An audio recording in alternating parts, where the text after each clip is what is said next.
আসসালামু আলাইকুম। সবাইকে শুভেচ্ছা জানাচ্ছি। মাসুম মাহবুব দেখছেন ওপেন দাস ইউটিউব চ্যানেল এবং মাসুম মাহবুব ফেসবুক পেজ। পৃথিবীর যেই প্রান্ত থেকে যারা দেখছেন সবার জন্য শুভকামনা। দর্শক বেশ কিছু গুরুত্বপূর্ণ খবর আছে। আ ১ম কোনটা দিয়ে শুরু করব? মার্কিন প্রেসিডেন্ট ডোনাল্ড ট্রাম্প আবারও আলোচনায়। তিনি সবসময় আলোচনায় থাকতে পছন্দ করেন। তার শখ হলো আলোচনায় থাকা। যখন তিনি আলোচনায় থাকেন না, তখন তিনি নানান রকম ব্যঙ্গাত্মক কথা বলেন, চটকদার কথা বলেন, ভাইরাল হওয়ার মতো কথা বলেন। অনেকটা হিরো আলমের সাথে তুলনা করা যায়। অনেকটা তারেকের সাথে তুলনা করা যায়। অনেকটা বিরানি আলমের মতো আলমের সাথে তুলনা করা যায়। দেখবেন যখন হালে পানি পাচ্ছে না, তখন এমন কিছু কাণ্ড করবে তারেক বা এই যাদের নাম বললাম, ডোনাল্ড ট্রাম্পের মতো, বুঝছেননি? তখন তিনি আবার আলোচনায় আসবে। মার্কিন প্রেসিডেন্ট ডোনাল্ড ট্রাম্পের উপর ২ দফা হামলা আগে কিন্তু হয়েছিল নির্বাচনের আগে এবং ওই ২ দফা হামলার কারণে তিনি একটা বড় বিজয় পেয়েছিলেন। তখন অভিযোগ উঠেছিল যে মার্কিন এস্টাবলিশমেন্ট তাকে প্রেসিডেন্ট পদে দেখতে চায় না। এটা কিন্তু সত্য ছিল। নানান রকম চাপে ফেলে তাকে রিপাবলিকান শিবিরই হারাতে চেয়েছিল, কিন্তু টিকে গেছেন। এরপর নির্বাচনের দৌড়েও তাকে হারাবার চেষ্টা করা হয়েছে ২ দফা হামলার পর। তিনি বিজয় লাভ করেছেন। এখন হামলার তিনি করিয়েছেন না অন্য কেউ করিয়েছে, সেটা আমার আপনার না। তথ্যটা আমেরিকাই পরিষ্কার জানে। যখন ইরান যুদ্ধে কোণঠাসা, তরতর করে তার জনপ্রিয়তা নিচের দিকে নামছে, ডাউন হচ্ছে, তখন হঠাৎ করে ট্রাম্প, যেখানে হাজার, হাজার হোয়াইট হাউজের লিস্টেড বিশাল মাপের সাংবাদিকরা, বড় মাপের সাংবাদিকরা, ডক্টর জাহিদের মতো উপদেষ্টারা এসে বসে আছেন, তখন সেখানে একজন অস্ত্র হাতে নিয়ে এসে গুলি করল। এটা নিয়ে নতুন প্রশ্নের তৈরি হলো। কেউ বলছেন ট্রাম্প তার জনপ্রিয়তা বাড়াবার জন্য এটি করছেন, কেউ বলছেন আমেরিকাতে ট্রাম্পের শত্রু ক্রমান্বয়ে বাড়ছে কারণ তার ইসরায়েল প্রীতি আমেরিকানরা সহ্য করতে পারছে না। তথ্য সব রকমই আসছে। ধরেন যে ব্যক্তি অ্যালান, ৩১ বছর বয়স্ক এই ক্যালিফোর্নিয়ার যুবক, পেশায় একজন শিক্ষক, আবার গেম সফটওয়্যার ডেভেলপার। খুব মেধাবী হিসেবে তাকে সবাই চেনে।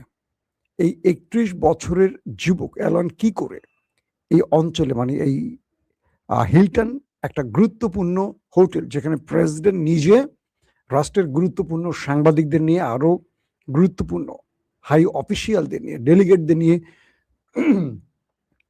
কি বলবো, ডিনার করছেন, আলোচনা করছেন, সেই সময় অস্ত্র হাতে নিয়ে একটি নয়, একটি রাইফেল, একটি পিস্তল, সঙ্গে আরো ধারালো অস্ত্র নিয়ে সে প্রবেশ করে এবং সেখানে তিনি টার্গেট করে গুলিও করে। পরবর্তী সিক্রেট এজেন্টরা প্রেসিডেন্টের তাকে আটকে ফেলে, তাকেও গুলি করে এবং তার গুলিতে একজন নিরাপত্তা বাহিনীর সদস্য আহত হয়। বাট তার শরীরে লাইফ জ্যাকেট থাকায়, যেটাকে কি বলে, বডিকে রক্ষা করার জন্য, তিনি খুব বেশি আহত হননি এবং তাকে পাকড়াও করা হয়। তাকে আগামী সোমবার আদালতে তোলা হবে। এখান থেকে অনেকগুলো প্রশ্ন আসে।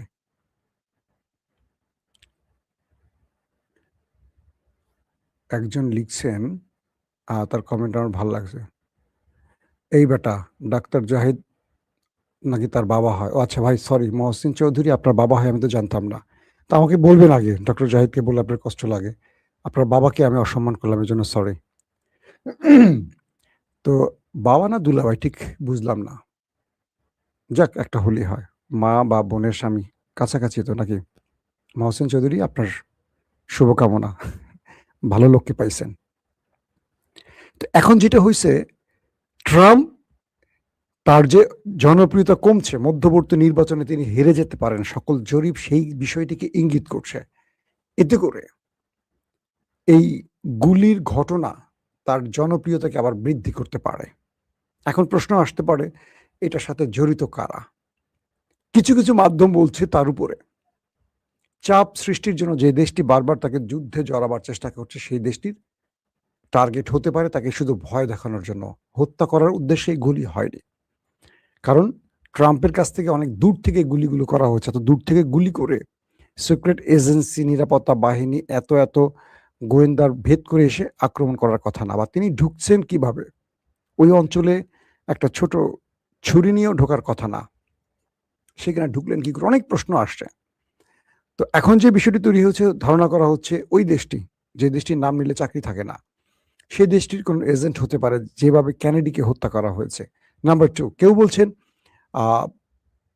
আমেরিকার মধ্যেই রাষ্ট্র কয়েকটা ভাগে বিভক্ত হয়ে গেছে। আমেরিকার মধ্যে আমেরিকার টপ জেনারেলরা ট্রাম্পের উপর ব্যাপক ক্ষিপ্ত, কারণ তিনি তার এই যুদ্ধটাকে এমনভাবে ছড়িয়ে দিতে গিয়ে পুরো আমেরিকানদের বিরুদ্ধে দাঁড়িয়েছেন, মার্কিন সেনাদের বিরুদ্ধে দাঁড়িয়েছেন, অনেক জেনারেলকে সরিয়ে দিয়েছেন পদ থেকে, অনেক কি বলবো, তাদের নেভি প্রধানকে সরিয়েছেন, সেনা প্রধানকে সরিয়েছেন, একের পর এক অকাণ্ড করে যাচ্ছেন এই টেম্পু সাহেব। আবার বলা হচ্ছে যে তিনি নিজেই আক্রমণের পর বক্তব্যে বলেছেন এই ঘটনার সাথে ইরানের সম্পৃক্ততা আছে কিনা তিনি খতিয়ে দেখবেন। আপাতত ইরানের সম্পৃক্ততা দেখছেন না। তবে আমার একটা কথা খুব ভালো করে মনে পড়ছে। ডক্টর আলী লারিজানি শাহাদত বরণের 2 দিন আগে আমি আপনাদের খবর দিয়েছিলাম, মনে আছে কিনা দেখেন। তিনি বলেছিলেন যে ওই দেশ দুটো, আমেরিকা ইসরায়েল, তারা একটা কৌশল নিচ্ছে। তারা এমন কোনো ফলস ফ্ল্যাগ অপারেশন করতে পারে যার মাধ্যমে ইরানকে দায়ী করে 9/11-এর মতো বড় কোনো ঘটনা ঘটাতে পারে। অর্থাৎ তিনি তার বক্তব্যে স্পষ্ট করেছেন এটা আরবের কোনো দেশে বড় কোনো অ্যাটাক হবে। করবে কারা? সিআইএ বা মোসাদের অনুসারীরা। নাম পড়বে কার? ইরানের। অথবা আমেরিকার ভেতরে টুইন টাওয়ারের মতো কোনো একটি ঘটনা ঘটানো হবে, নাম দেয়া হবে ইরানের। অথবা এমন কোনো মিত্র দেশ, আমেরিকা ইসরায়েলের মিত্র দেশ, যেখানে এই হামলার ঘটনাটি ঘটবে এবং ইরানের নাম দেয়া হবে। এর মাধ্যমে ন্যাটো, ইউরোপ সবাইকে নিয়ে ঝাঁপিয়ে পড়বে ইরানের বিরুদ্ধে আমেরিকা। এটিকে বলছেন ডক্টর আলী লারিজানি শহীদ হওয়ার 2 দিন আগে। তিনি বলছেন সবাইকে সতর্ক থাকতে হবে এবং আমি বিশ্ববাসীকে বলবো ইরান এমন কোনো পরিকল্পনা করে না যেটা পর্দার অন্তরালে চুরি করে করতে হয়। ইরান যেটা করবে সেটা জানিয়ে করবে, শত্রুর আঘাতের পাল্টা জবাব দেবে, কিন্তু কখনো এই কাজগুলো ইরান করে না। ঠিক তার 2 দিন পরেই ওই দেশটি, নেতানিয়াহুর দেশটি, আলী লারিজানিকে স্ট্রাইক চালিয়ে মেরে দেয়। কারণ তিনি এই তথ্যটি ফাঁস করায় ওরা বিপদে পড়ে যায়। কারণ এই গুপ্ত হত্যা বা এই ফলস ফ্ল্যাগ অপারেশনগুলোর করার ওস্তাদ কিন্তু ওই দেশটি। টুইন টাওয়ারে কারা হামলা করেছে এটা নিয়ে কিন্তু ওই দেশটিকে ইঙ্গিত করা হচ্ছে। এরকম বড় বড় গুপ্ত হত্যা, গুপ্ত, খেয়াল করবেন শব্দটা হচ্ছে গুপ্ত। বাংলাদেশ এখন গুপ্ত খুব মার্কেট পাইছে। আমার নিজেকে গুপ্ত বলতে ভাল লাগে, আমি নিজেকে গুপ্ত বলি। কারণ কেন জানেন? গুপ্ত হলো বিজেতাদের গোষ্ঠী। যারা বিজেতা বিজয় লাভ করে তারা হলো গুপ্ত। কারণ গুপ্ত সবাই হতে পারে না, এবং বাংলাদেশ গুপ্তদের মাধ্যমে স্বাধীন হয়েছে দ্বিতীয়বার। অনেকে এটা স্বীকার করতে রাজি না, আমি স্বীকার করি, ভালো লাগে। কেউ বলছে সাউন্ড নাই, একজন ব্যক্তি বলছেন সাউন্ড নাই, নাকি সবাই বলছেন সাউন্ড নাই?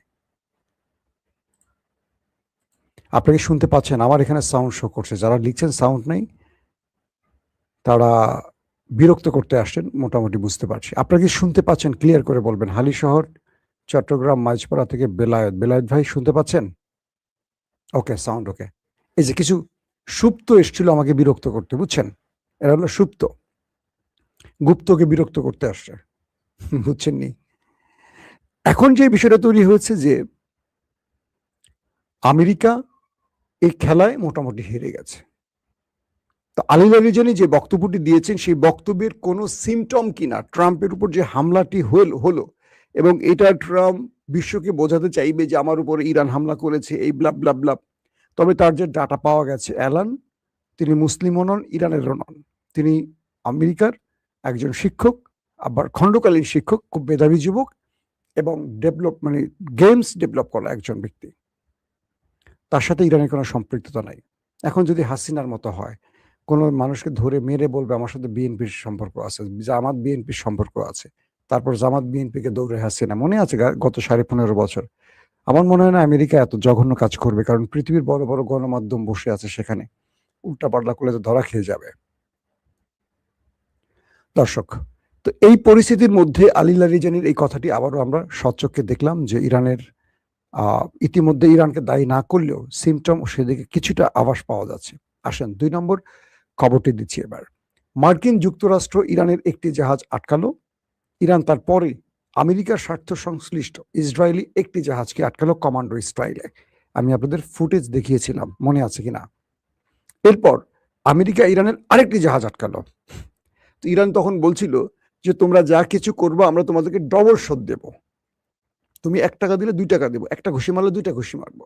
বিষয়টা ক্লিয়ার।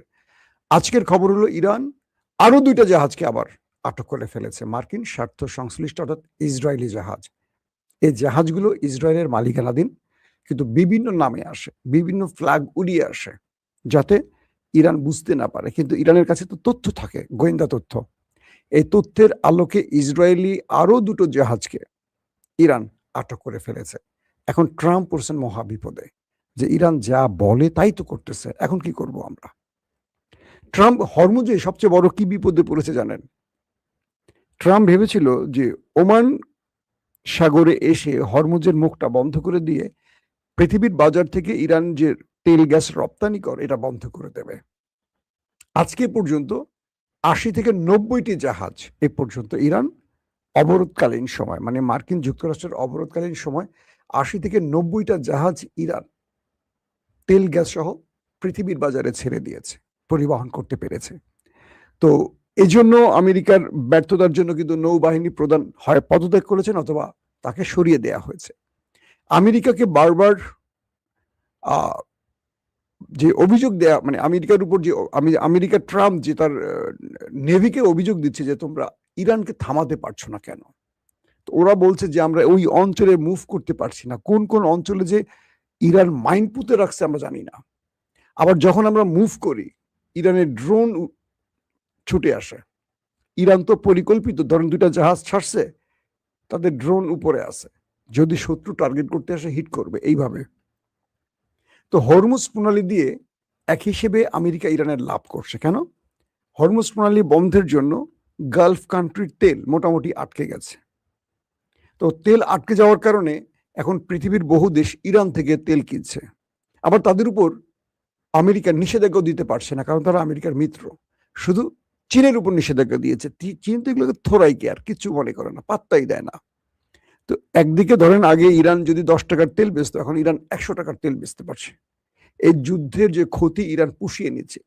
তারপর হরমুজ প্রণালী থেকে ইরান টোল আদায় করেছে অনেক। এই টোলগুলো তাদের রাষ্ট্রীয় ব্যাংকে জমা হয়ে গেছে। এটা ইরানের জন্য একটা বিশাল সুখবর। তো এই মুহূর্তে হরমুজ প্রণালীর সামনে গালফে বসে, কি বলে, ওমান সাগরে বসে আমেরিকা, তারা 2টা ভয় করছে। এক, তারা ইরানকে ঠেকাতে পারছে না। 2, যে কোনো সময় ইরান তাদের উপর অ্যাটাক করে বসতে পারে। পাশাপাশি যখন আলোচনা ব্যর্থ হয়েছে পাকিস্তানে, তখন ট্রাম্প মধ্যপ্রাচ্যের যুদ্ধের প্রস্তুতি নিচ্ছে এবং এই খবরটি ইরান জানছে এবং ইরানও তার প্রতি উত্তরে সব আলু পটল রেডি করে ফেলছে। ট্রাম্প অ্যাটাক করলে সঙ্গে সঙ্গে তারা অ্যাটাক করবে।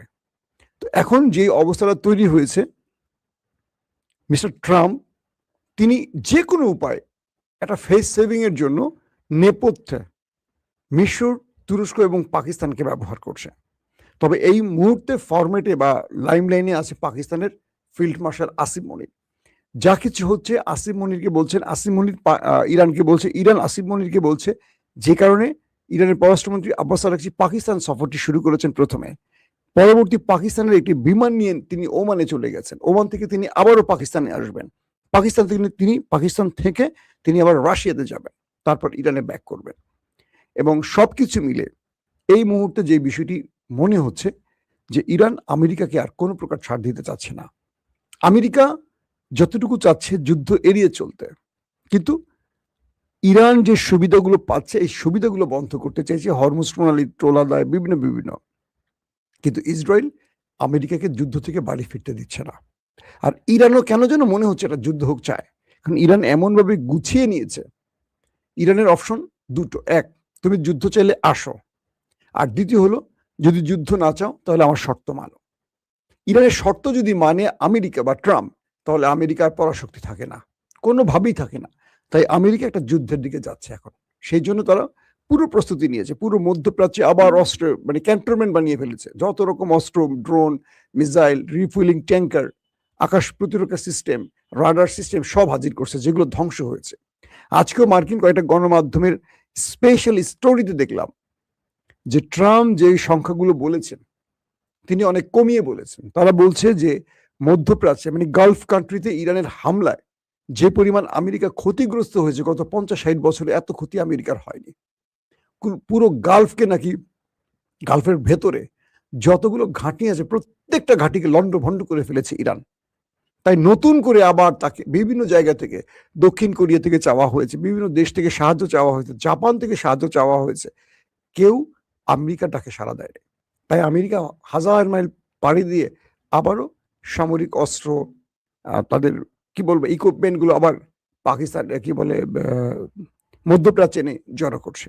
তো এখন এই মুহূর্তে ট্রাম্প আসলে বড় বেকায়দায় আছেন একটা কারণেই, ইরানকে যতবারই হুমকি দিচ্ছেন ইরান আসলে হুমকিকে তোয়াক্কা করে না। ইরান মরতে রাজি আছে কিন্তু তার পতাকা দিতে রাজি না। ইরান মরতে রাজি আছে কিন্তু হরমুজ দিতে রাজি না। ইরান মরতে রাজি আছে কিন্তু পরাজয় মেনে নিতে রাজি না। এটাই হলো ট্রাম্পের জন্য সবচেয়ে বড় ধাক্কা। দর্শক, আজ রাত 11টা থেকে 12টার মধ্যে ইনশাআল্লাহ আবারও চেষ্টা করব আরো অনেকগুলো ব্রেকিং খবর দেওয়ার জন্য। এখনকার মতো বিদায় নিচ্ছি। প্রত্যেকে ভালো থাকবেন। আল্লাহ হাফেজ।